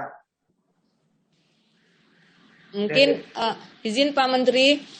Mungkin ini terkait dengan SDM-nya, terkait dengan SDM-nya. Memang untuk analis kita kan sangat kurang di sini karena Poltekkes kita tidak mempunyai jurusan analis. Jadi kendala nanti di lapangannya yaitu SDM untuk operasional daripada 2 PCR yang dikirimkan. Nah, kemarin memang ada pemikiran bahwa Nusantara Sehat yang itu akan ditempatkan analis, tetapi kan itu kan membutuhkan waktu yang sangat membutuhkan waktu untuk prosesnya. Nah, kemudian yang kedua yaitu mengenai tenaga dokter. Nah, kami juga kemarin berdiskusi dengan Pak Dirjen P2P yaitu bagaimana izin untuk menggunakan tenaga intensif dokter yang sedang berada di Provinsi Riau yang terdekat dengan Kota Dumai. Mungkin seperti itu Pak Wamen, mohon arahannya. Nah, seperti itu yang saya inginkan, bahwa mapping dan simulasi petugas kesehatan itu sudah mulai dikira-kira dari sekarang. Kalau analisnya kurang, analisnya sudah mulai harus dicari dari sekarang. Mungkin analis yang berasal dari luar Riau atau analis yang bekerja dengan mobile PCR tadi. Mobile PCR itu biasanya ada analisnya Bu, di satu paket, nggak cuma dikirim mobilnya, tapi dikirim analisnya. Di dalamnya sudah ada analisnya. Kalau memang belum ada analisnya, nanti coba dikonfirmasi lagi, cepat dikirim, diminta dari PPSDM untuk mengirimkan analis laboratorium atau dari Litbangkes untuk membantu kegiatan screening PCR di Dumai sebagai salah satu tempat untuk masuknya pekerja migran Indonesia. Kemudian mengenai tenaga dokter, saya setuju saja untuk menggunakan tenaga intensif. Bahkan tenaga intensif itu sebenarnya sudah kita berikan intensif untuk COVID-19, dan mereka itu mendapatkan dan mempunyai kewajiban untuk membantu melakukan kegiatan treatment dan tata laksana untuk COVID-19. Jadi nggak masalah kalau Ibu mau menggunakan tenaga intensif. Siap Pak. Terima kasih Pak. menambahkan Bu Mimi, jika memang diperlukan, maka dipersilakan untuk melakukan perekrutan di daerah, Pak Bu. Nanti hasil rekrutan ini kemudian dilaporkan oleh Badan PPSDM atau Dijen Nakes sekarang untuk nanti pembiayaannya bisa dibantu dari sana, Bu. Kurang lebih seperti itu, Bu Mimi. Ya Pak Ses, terima kasih. Baik, izin Pak Wamen. Jadi hari ini memang ada beberapa provinsi Pak Wamen yang kita minta untuk memberikan paparan, yaitu DKI, Riau, Kepulauan Babel, Sumbar, dan Jogja. Karena dari hasil data yang ada di Pusdatin, kelima provinsi ini yang pertumbuhannya paling tinggi di Indonesia. Jadi itulah sebabnya kita meminta para Kadinkesnya untuk memberikan pemaparan sekaligus untuk didengarkan oleh rumah sakit di dalam rangka persiapan ataupun hal-hal yang harus dilakukan rumah sakit untuk mempersiapkan diri di dalam rangka memberikan pelayanan ke masyarakat jika terjadi outbreak.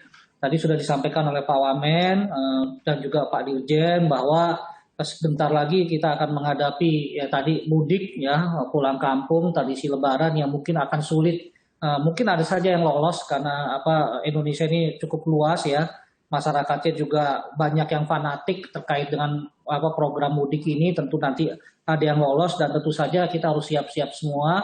Oleh sebab itu maka kami mohon agar para Kadinkes, rumah sakit ini terus menjaga, terus memperhatikan data-data, laporan-laporan dan statistik, kalau bisa laporannya online juga ke semuanya, ke RS online sehingga kita bisa memantau, sehingga jika terjadi penaikan daripada kasus COVID kita bisa ikut mensupport apa yang bisa kita bantu dari pusat. Baik, mungkin sebelum ditutup ada satu atau dua lagi yang dalam Pak Ses. Ya, silakan. Makassar. Izin Pak Ses. Pak Ses dari Makassar. Izin saya mohon maaf, saya tidak akan banyak buka kesempatan karena sudah jam 12 siang. Ya. Mungkin saya batasin 3 saja. Silakan dari belum paparan Pak Ses. Dari siapa Pak yang belum paparan? Sumbar Pak Ses. Oh Sumbar, oke. Tapi mohon maaf, tadi saya pikir Sumbar nggak bisa masuk. Mungkin sebelum paparan Pak Ses, barangkali karena terkait dengan Riau nanti saya lupa. Oke, silakan. Pak itu cepat-cepat Pak ya, Pak Mansur. Singkat saja, ya. Makasih. Assalamualaikum warahmatullahi wabarakatuh, Pak Wamen dan Pak Ses. Terkait dengan presentasi dari Kepala Dinas Provinsi Riau, ada data yang menarik yang ini memang perlu segera ditindaklanjuti. Sebagai pelengkap saja dari apa yang sudah disampaikan oleh Pak Wamen tadi. Pertama, data dari yang dilaporkan dari Provinsi Riau, yang terbanyak itu laki-laki. Kemudian yang kedua adalah umur terbanyak adalah 18 sampai 40 dan 40 sampai 60. Ini artinya secara epidemiologik tidak cukup dengan langkah yang 6 tadi yang disampaikan oleh teman-teman dari Provinsi Riau. Perlu di sini kegiatan dipikirkan betul-betul, tapi ini sangat terkait dengan kebijakan pemerintah daerah bahwa sudah saatnya kalau kelompok umur ini yang terbanyak dan juga laki-laki, maka sebenarnya bukan sekedar 3T dan 3M-nya, tetapi yang perlu dilakukan adalah PSBB dan work from home-nya ini yang harus diatur. Sesuai dengan selalu arahan Pak Menteri bahwa sekarang harus di hulunya, karena tidak cukup, karena sekarang itu laki-laki dan kelompok umur yang sedang aktif ini. Nah ini barangkali perlu dipikirkan untuk teman-teman di Riau mengadvokasi pemerintah daerah. Kemudian yang terakhir terkait dengan kesulitan PCR-nya, jadi bukan sekedar menambah jumlah PCR-nya karena akan menambah jumlah analisnya, dokternya dan sebagainya, tetapi yang lebih penting adalah meminta yang kapasitasnya itu tinggi. Dengan 300 per hari, maka mestinya minimal menggunakan mesin PCR yang kemampuannya itu 384 per well-nya. Jadi per sekali run itu 384. Dan mohon diminta ke Pak PLT Dirjen P2P yang full automatic sehingga kita jangan terlalu tergantung pada analis. Kemudian yang kedua ya saya kira daerah-daerah dan khususnya rumah sakit vertikal siap membantu kalau misalnya ada daerah yang tiba-tiba melonjak, karena sekarang ini tidak seperti lagi sebelumnya yang seluruh daerah bersamaan tinggi. Demikian secara singkat Pak Wamen dan Pak Ses. Saya kembalikan. Ya, baik, terima kasih Pak Prof Mansur. Itu tadi masukan buat Riau. Mungkin untuk mempersingkat waktu, silakan Pak Kadinkes Provinsi Sumbar. Silakan Pak, mohon izin, mohon maaf. Baik, terima kasih Pak Ses. Langsung saja mohon izin Pak Wamen, Bapak Ibu yang berbahagia. Kami sampaikan kondisi terakhir di Sumatera Barat. Update data kita sampai dengan 25 April 2021 yang lalu, jumlah kasus terkonfirmasi di angka 35.963 dengan kasus aktifnya sebanyak 22.433 dan yang dirawat di rumah sakit sebanyak 428. Meninggal kita sebanyak 773, 2,15%, dan sembuh sebanyak 32.757, yaitu 91,09%. Angka kesembuhan ini menurun, kita sempat di angka signifikan lonjakan kasusnya sehingga presentasi kesembuhan kita menurun. Adapun untuk positif rate kita terus menanjak. Yang terakhir Pak Wamen berkunjung ke Sumatera Barat itu masih di angka 7,4, sekarang sudah mencapai angka 8,3. Ini tadi sebaran kasus aktif kita terbanyak ada di Kota Padang. Kemudian ini tren konfirmasi, kasus konfirmasi kita di Sumatera Barat. 3 minggu terakhir terjadi peningkatan yang cukup signifikan, terutama di minggu ke-59 ada 1.796 kasus konfirmasi. Kemudian untuk kasus meninggal 3 minggu terakhir juga mengalami peningkatan yang luar biasa, yaitu terakhir di minggu ke-59 ada 30 kematian di Sumatera Barat. Ini yang sembuh trennya. Kita sempat di angka 95%, sekarang di angka 91%. Positif rate kita sempat hariannya mencapai 18,23%, itu pada minggu yang lalu. Terus untuk tracing rasio kita, Sumatera Barat rata 11. Tapi masih ada kabupaten kota yang sangat rendah, diantaranya Kabupaten Solok, Kota Solok, dan Kota Sawalunto yang masih di bawah 10 rasionya. Selanjutnya terkait dengan rumah sakit, bor kita di 1 minggu terakhir di Sumatera Barat untuk berisolasi 53,86% dan untuk ICU sebesar 38,71%. Sedangkan untuk 3 bulan terakhir, ini kondisi kita memang terjadi peningkatan untuk bor isolasi maupun juga bor ICU COVID-19. Sedangkan untuk Kota Padang sendiri, 1 minggu terakhir menjadi peningkatan yang signifikan, terutama untuk bor ICU di 11 rumah sakit yang sekarang kondisinya di angka 48,5%. Ini total layanan kita. Seterusnya, kami sampaikan bahwa ini COVID-19 dengan tempat tidur sebanyak 1.281 dan tempat tidur ICU 179, tempat tidur isolasi sebanyak 1.102. Sementara ada rumah sakit rujukan khusus COVID sebanyak 21 rumah sakit dengan total tempat tidur 1.006, ICU-nya 155 dan isolasi sebanyak 851. Terakhir kami sampaikan kondisi logistik kita di Sumatera Barat. Bahwa kita Sumatera Barat sedang melakukan peningkatan tracing dan testing rate kita. Namun kendalanya adalah sekarang tersediaan VTM kita sangat kurang. Stok kita di provinsi hanya sebanyak 5.463 VTM dan sementara sekarang kita sedang lagi gencarnya untuk melakukan tracing dan kita sudah mulai dibantu dengan adanya tracer dari Babinsa dan Binkamtipmas. Demikian yang dapat kami sampaikan. Terima kasih. Assalamualaikum warahmatullahi wabarakatuh. Waalaikumsalam warahmatullahi wabarakatuh. Konfirmasi sedikit. Izin Pak, mungkin Pak Wamen dulu. Silakan Pak Wamen.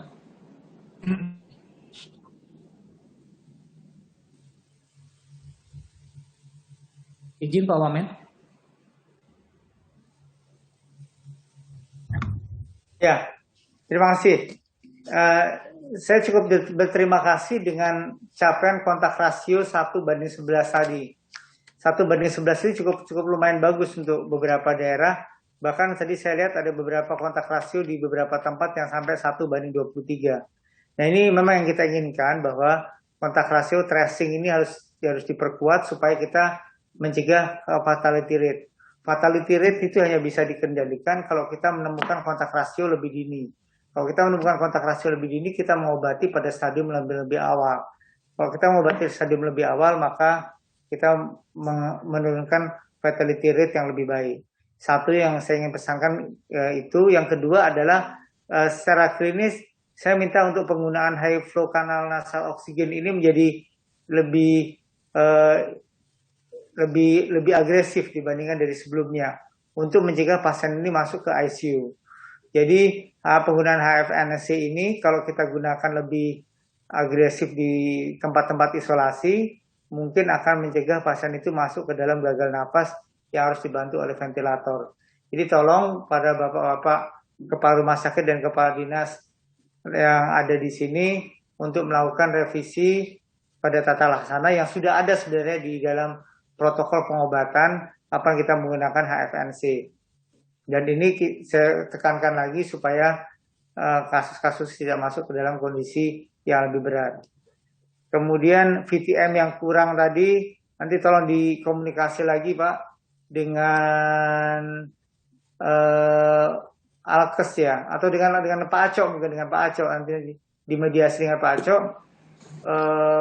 VTM yang kurang tuh yang mana?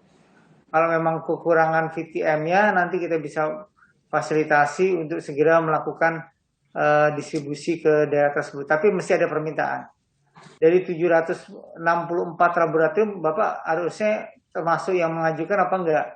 Kalau Bapak mengajukan, nanti harusnya bisa didistribusi lewat Litbangkes. Dan Litbangkes sudah melakukan proses pengadaan pada 3 bulan awal ini. Nanti coba diidentifikasi. Itu masukan dari saya untuk Sumatera Barat. Ya baik Pak Kadinkes Sumatera Barat. Kalau misalnya memang cartridge ataupun itunya kurang, mungkin nanti bisa japri aja Pak. Nanti saya akan coba koordinasikan dengan Litbang, karena kemarin Litbang sudah dianggarkan yang menurut beliau Pak Slamet cukup terkait dengan reagen-reagen yang dibutuhkan oleh seluruh labkes yang ada di Indonesia, tentunya labkesda Pak ya. Jadi silakan Pak, di japri saya aja Pak. Baik, terima kasih Pak. Ya, tadi ada Pak PLT Kadinkes Babel ya, mau menyampaikan sesuatu Pak. Izin Pak Wamen dan Pak Sdes izin. Jadi mau konfirmasi untuk peningkatan kasus di Babel, sehingga kami diundang pada hari ini. Sesungguhnya itu terjadi karena adanya perbaikan data Pak. Yang sebelumnya pada tanggal 23 April itu ada peningkatan kasus sampai 213 itu Pak. Sesungguhnya 213 kasus itu bukan kasus baru Pak. Tetapi karena Babel waktu itu di Belitung itu data rapid antigen itu tidak dilaporkan Pak sebagai confirm. Padahal mereka pada kategori kriteria untuk daerah C. Kalau C itu rapid antigen dianggap konfirmasi.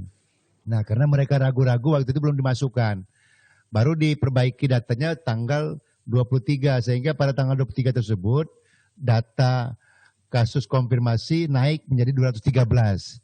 Sesungguhnya itu adalah angka kumulatif dari 2 bulan sebelumnya Pak. Itu dimasukkan saja di datanya pada tanggal 23. Jadi mohon untuk bisa dipahami, bukan peningkatan kasus yang melonjak tajam, tetapi karena perbaikan data. Demikian Pak Asisten, Pak Wamen, informasi kami sampaikan.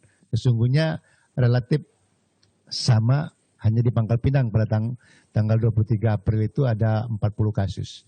Demikian, terima kasih Pak Wamen. Ya, baik Pak Andri, terima kasih laporannya. Jadi memang sekali lagi Bapak Ibu semua, ini data ini sangat penting ya. Jadi kalau misalnya ada sesuatu yang dalam tanda kutip perlu kami tahu, perlu kami konfirmasi, segera Pak menghubungi kami. Karena sekali lagi salah data kita akan salah mengambil kebijakan. Baik Bapak Ibu semua, mohon izin karena waktunya juga sudah kita hampir 2,5 jam lebih dan Pak Wamen juga ada kegiatan, maka saya akhiri. Izin Pak Wamen berkenan Pak untuk menutup pertemuan ini Pak. Monggo Pak, silakan Pak. Ya, terima kasih Pak Cok. Jadi saya berpesan kepada Bapak-Bapak dan Ibu-Ibu sekalian untuk melakukan intensifikasi kegiatan yang lebih aktif dan lebih agresif dalam mempersiapkan liburan Lebaran yang akan datang, yang kita prediksi mungkin kasusnya akan naik, tapi sebisa mungkin peningkatan kasus tadi tidak terlalu signifikan, dan kita bisa mulai melakukan simulasi pada prasarana, sarana maupun SDM, serta melakukan evaluasi pengadaan obat-obatan yang cukup, sehingga kita semua bisa menghadapi masalah peningkatan kasus sesudah Lebaran lagi nanti menjadi lebih baik. Terima kasih. Itu dari saya Pak Cok. Ya. Assalamualaikum warahmatullahi wabarakatuh. Ya, baik Bapak Ibu semua, dengan demikian tadi atas arahan Pak Wamen, maka pertemuan ini kita akhiri, dan saya mohon maaf tadi ada sedikit miskomunikasi terkait dengan kapasitas pertemuan yang tadinya kita mengundang hanya kalangan terbatas, namun demikian informasi tersebar luas, antusias semakin tinggi, sehingga link yang kami bagikan tidak cukup. Nanti ke depan kami akan perbesar lagi dan akan perluas lagi pertemuan ini. Baik, terima kasih sekali lagi. Mohon maaf jika kurang berkenan. Wassalamualaikum warahmatullahi wabarakatuh. Selamat siang. Izin live Bapak Ibu semua. Waalaikumsalam warahmatullahi. Terima kasih. Terima kasih. Semuanya terima kasih Bu Kadi. Terima kasih. Matur nuwun Pak Azhar. Ya. Mohon maaf kalau kurang nyaman, saya mohon maaf ya. Baik. Terima kasih Pak Ses. Ya, terima kasih semuanya.